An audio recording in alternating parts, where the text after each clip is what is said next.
In the early 1990s, Kenya was at the heart of one of its most shocking financial scandals, the Goldenberg scandal. This was a scheme so massive that it rocked the entire nation. At the center of it all was Kamlesh Pattni, a businessman who seemed ordinary on the outside, but with his partner James Kenyatta, the head of national intelligence then, they masterminded one of Kenya's biggest frauds in history. Through their companies, Goldenberg International and Exchange Bank Limited, Pattni and Kenyatta convinced the government to fund their export business, promising that it would greatly boost the national economy. But it was all a lie. The exports they claimed never actually left the country. Instead, they stole huge amounts of money, between $600 million and $1.5 billion, without exporting a single ounce of gold or diamond. The Goldenberg scandal wasn't just about stealing money. It was a huge betrayal of trust. Many top government officials were involved, allowing the fraud to go on for years without being stopped.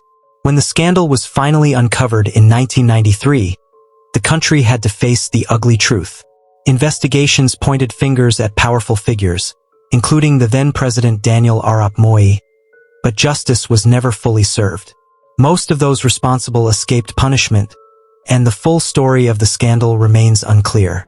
So this is the story of the Goldenberg scandal, a tale of lies, greed, and the extreme lengths some people will go to for wealth and power.